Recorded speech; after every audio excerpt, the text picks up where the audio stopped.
I was organizing my classroom after dismissal when my phone rang. Unknown number from Boston. I almost declined it, but something told me to answer. This changed everything. Miss Caroline Harper? A man's voice, formal and careful. Yes, that's me. Who's calling? This is Richard Chen from Westwood and Associates. I'm the executor of your mother's estate. Miss Harper, I need you to sit down for this conversation. My mother, Elizabeth Harper, had died 3 weeks earlier. Ovarian cancer, stage 4, took her in 2 months. I was still wearing black to work, still crying in the shower every morning, still reaching for my phone to call her before remembering she was gone. I'm sitting, I lied, gripping my desk. Your mother's estate has been fully assessed. After all debts and taxes, you're inheriting approximately $50 million. The room tilted. I actually had to sit down then, my legs giving out. That's not possible. My mom was a nurse. We lived in a 2-bedroom apartment my entire life. She drove a 15-year-old Toyota. There has to be a mistake. Richard's voice was gentle. No mistake. Your mother was exceptionally private about her finances. She made some very smart investments over the years, lived frugally, and saved aggressively. She wanted you to have security she never had growing up. I was 27 years old, teaching 4th grade in Seattle, making $48,000 a year. I'd just paid off my student loans 6 months ago. My mom and I had celebrated with takeout Chinese food and ice cream. She never said a word about being wealthy. Not one word. There's one more thing, Richard continued. Several individuals have already contacted our office claiming interest in the estate. They're preparing to file suit. I wanted to give you advance warning before the paperwork arrives. Who? Mom didn't have any other family. It was just us. They're claiming to be your half-siblings. Children from your father's first marriage. My father. The man I'd never met. The man who walked out on my pregnant mother 28 years ago and never looked back. I don't have siblings, I said, my voice shaking. I don't have a father. I have nothing to do with those people. I understand, Miss Harper. But they're alleging their father contributed to your mother's wealth and they're entitled to a portion. We'll fight this vigorously. Your mother's will is ironclad.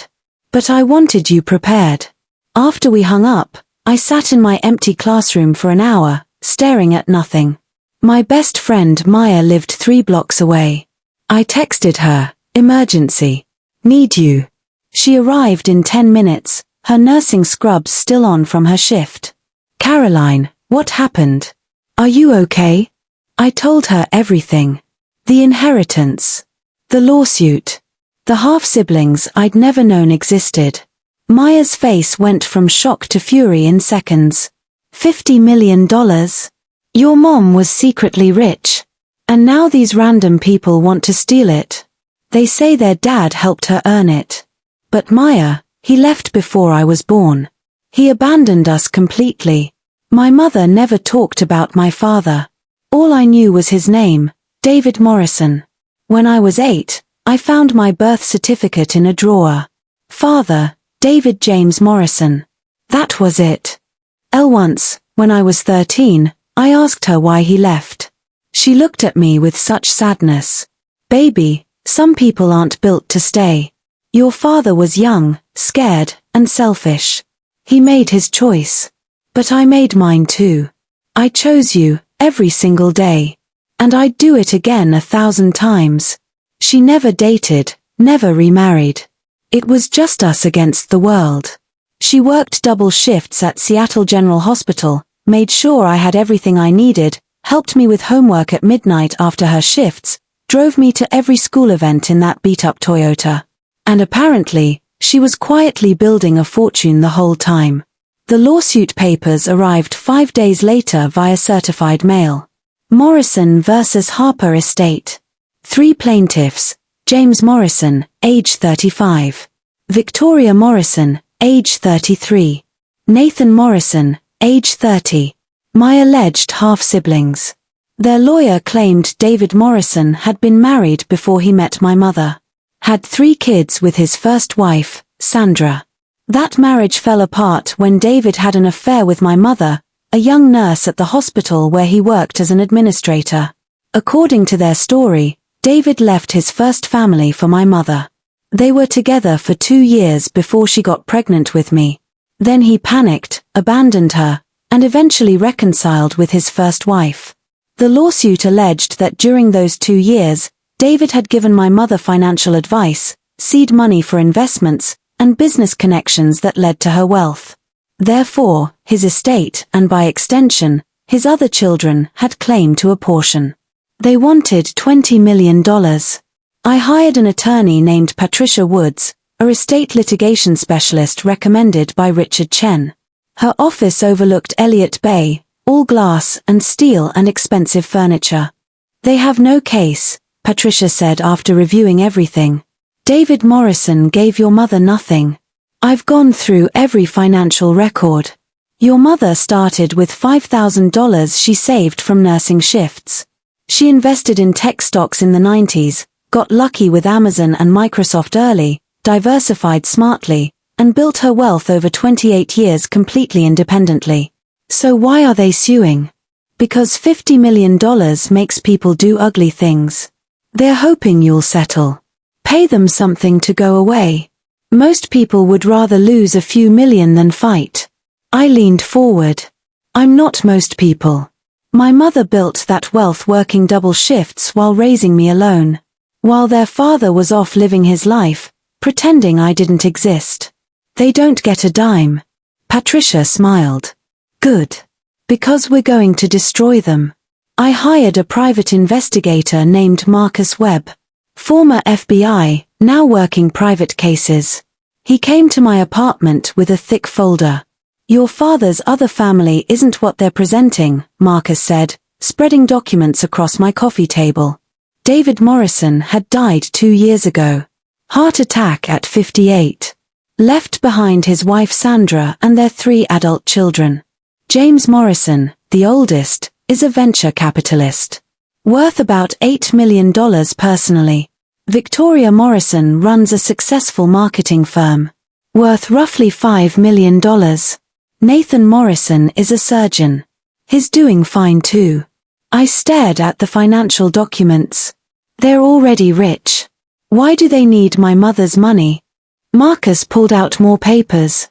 Because James made some bad investments last year.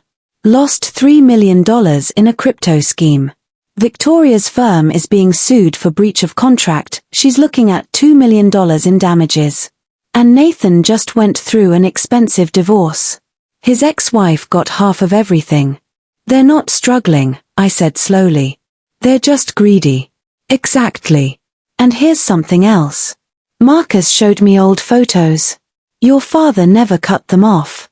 He paid for their private schools, their college tuitions, their weddings. He was present in their lives the entire time. Birthday parties, graduations, holidays. He had money to give them everything.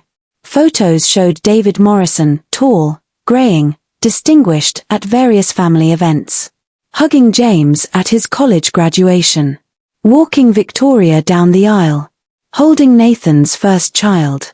He'd been a father. Just not to me. He could have found you anytime, Marcus continued. Your mother never moved. Same apartment complex for 27 years. Same hospital job. Same phone number. She wasn't hiding. He just never looked. That night, I couldn't stop looking at the photos. My father's face. He looked happy. Content. Surrounded by his chosen children. The ones he kept. Maya found me crying on my couch at 2 a.m. Caroline, stop torturing yourself. He had money the whole time, Maya. He put 3 kids through private school and college. But my mom worked 16-hour shifts so I could go to community college. We ate ramen for dinner so she could save money. And he was out there living in a nice house, taking vacations, pretending I didn't exist. He was trash. And his kids are trash for coming after you now. They're my siblings. Half-siblings. We share DNA. Doesn't that mean something? Maya grabbed my shoulders. Blood doesn't mean family. You know that. Your mom taught you that. She was your family. She chose you every day. Those people out there with their lawyers and their greed. They're strangers. Don't let them rewrite your story. The Morrison siblings requested a meeting. Their lawyer thought face-to-face contact might facilitate understanding and settlement. Patricia advised against it. Nothing good comes from these meetings. They're hoping you'll feel guilty or form an emotional connection. I want to look them in the eye, I said. I want to hear them justify this. We met at a conference room downtown. Neutral territory. Patricia sat beside me. Maya waited in the lobby as backup. James Morrison arrived first. Tall, confident, expensive suit. He looked like our father from the photos. Same eyes. Same jawline. My eyes. My jawline. Victoria came next. Polished, designer clothes, perfect makeup. She glanced at me and quickly looked away. Nathan was last. He at least had the decency to look uncomfortable. Their lawyer, a slick man named Gregory Foster, started the conversation. Thank you all for coming. We believe this situation can be resolved amicably, without the expense and publicity of litigation. Let's be clear, Patricia said coldly. There is no situation. Miss Harper is the sole heir to her mother's estate. Your clients have no legal standing. James leaned forward. Our father was in a relationship with Elizabeth Harper. He had to have contributed to her financial success. Your father contributed nothing, Patricia said. We have documentation proving that. He gave her advice. Connections. That has value, Victoria added, her voice sharp. I finally spoke. Did he give her advice when she was working night shifts while pregnant? When she was raising me alone on a nurse's salary? When she was stretching every dollar to make sure I had school supplies and decent clothes? Silence. Where was your father, our father, when I was growing up? When I had piano recitals and science fairs and graduation? Where was he? He made a mistake, Nathan said quietly. He was young. He handled things badly. He made a choice. He chose you three. He gave you everything. Private schools, college funds, weddings, grandchildren. He was your dad. And that's fine. But he wasn't mine. He never wanted to be mine. So don't come to me now talking about what he contributed. He contributed abandonment. That's his legacy to me. Victoria's eyes flashed. You think you're better than us? You're just the daughter of the other woman. Your mother destroyed our family. Patricia stood up. We're done here. This meeting is over. But I stayed seated, looking directly at Victoria. My mother didn't destroy anything. Your father made his choices. He cheated on your mom with mine. That's on him. Then he abandoned my pregnant mother and went back to you. Also his choice. My mother picked up the pieces and built an incredible life for me without him. While working 2 jobs. While never badmouthing him to me. While being both parents. That's who she was. And you will not dishonor her memory by suggesting she was some kind of homewrecker who needed your father's help to succeed. I stood up then, grabbed my bag. You have your inheritance. Whatever your father left you. That's yours. This is mine. And we're done. As I walked out, I heard James say, $50 million and she won't share a dime? She's cold. I turned back. No. I'm my mother's daughter. She taught me to work hard, save money, and never depend on men who don't show up. That's worth more than $50 million. That's worth everything.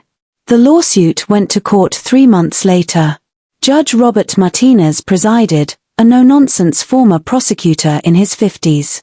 Patricia presented our case methodically. Bank records showing every deposit my mother ever made, all from her nursing paychecks. Investment records with her signature only. Tax returns filed separately. Documentation that David Morrison never gave her money, never co-signed anything, never provided financial support of any kind.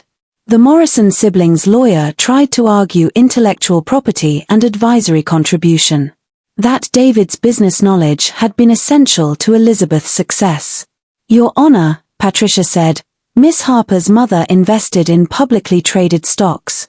Amazon, Microsoft, Apple, Google. These weren't insider tips. These were companies anyone could invest in. Elizabeth Harper was simply smart, disciplined, and patient. She earned every penny herself. Marcus Webb testified about David Morrison's finances. How he'd supported his first family generously but never sent $1 to my mother or me. Then Patricia called me to the stand. Miss Harper, did your mother ever mention receiving financial help from David Morrison? Never. She told me she did it alone. She was proud of that. Did she ever speak negatively about him? No. She said he made his choice, and she made hers. She chose me. That was enough for her. What do you think she'd want you to do with this inheritance? I looked at the Morrison siblings sitting in their expensive clothes, their entitled expressions. She'd want me to use it wisely. Help people who need it. She spent her whole life caring for others as a nurse. I think she'd want that legacy to continue. The Morrison lawyer cross-examined me, tried to make me seem greedy, selfish, unwilling to share. Isn't it true that you're keeping $50 million all to yourself while your siblings get nothing? They're not my siblings. I've never met them before this lawsuit. They had a father who loved them, supported them, gave them everything. I didn't have that. I had a mother who sacrificed everything for me. This money is her sacrifice. Her work. Her achievement. I'm not keeping it from them. It was never theirs to begin with. Judge Martinez took 2 weeks to issue his ruling. The courtroom was packed when we returned. The Morrison siblings sat on one side with their lawyer. I sat with Patricia and Maya. I've reviewed all evidence and testimony, Judge Martinez began. The claim that David Morrison contributed to Elizabeth Harper's wealth is unsupported by any documentation. Miss Harper earned her fortune through her own labor, intelligence, and discipline over 28 years. Mr. Morrison provided no financial support, no documented advice, and no material contribution. James Morrison shifted in his seat. Furthermore, the court notes that Mr. Morrison fulfilled his parental obligations to his 3 children from his first marriage while simultaneously abandoning his 4th child entirely. He cannot have it both ways, claiming credit for Elizabeth Harper's success while accepting no responsibility for Caroline Harper's upbringing. Victoria looked down at her hands. The lawsuit is dismissed with prejudice. The plaintiffs are ordered to pay Miss Harper's legal fees. This matter is closed. The gavel came down. I exhaled, feeling lighter than I had in months. As we left the courthouse, reporters swarmed. I gave one statement. My mother, Elizabeth Harper, worked herself to exhaustion to give me a better life. She built her fortune through hard work and smart choices, not through any man's help. That's the truth. That's her legacy. And I'll honor it by using this inheritance to help others the way she helped me. The Morrison siblings left through a side exit. I never heard from them again. 6 months later, I stood outside a newly renovated building in Seattle's Central District. The Elizabeth Harper Nursing Scholarship Foundation. I'd used $15 million to create a program supporting nursing students from single-parent households. Full tuition, books, living expenses. Everything my mother had struggled to provide for me while putting herself through nursing school. Maya stood beside me in her nursing scrubs, wiping tears. Elizabeth would be so incredibly proud. I thought about my mother working those brutal double shifts. Coming home exhausted but always making time for me. Helping with homework, attending school events, teaching me to be strong and independent. I thought about David Morrison, who'd chosen comfort over courage. Who'd picked the easy path, going back to his first family, pretending his second daughter didn't exist. I thought about his other children, who'd grown up with everything, deciding they deserved more. Who'd seen my grief and thought opportunity instead of compassion. You know what's funny? I said to Maya. They thought the money was the inheritance. But it wasn't. The real inheritance was everything Mom taught me. How to work hard. How to be independent. How to turn pain into purpose. That's worth more than $50 million. That's forever. Maya squeezed my hand. She knew you'd do something beautiful with this. That's why she never told you about the money. She wanted you to be yourself first. Not shaped by wealth. Just shaped by love. The doors opened. The first group of scholarship recipients walked in, 20 nursing students, all from single-parent homes, all getting their full education paid for. They looked nervous, hopeful, determined. Like my mother must have looked at their age. Like I'd looked, working my way through community college and teaching school. Welcome, I told them. You're here because someone believed in you. Someone who knew what it meant to do this alone. Her name was Elizabeth Harper, and she was my mom. She was a nurse, a mother, and a fighter. This foundation is her dream. You're her dream. Make her proud. The room erupted in applause. Later, as I locked up for the night, I found an old photo in my wallet. My mother and me at my college graduation. Her face exhausted but radiant with pride. Her arm around me, holding tight. On the back, in her handwriting, my greatest achievement. My beautiful girl. All mine. David Morrison had left behind 3 children who fought over money that wasn't theirs. Elizabeth Harper had left behind 1 daughter who turned grief into grace. I knew which legacy mattered. I knew who really won.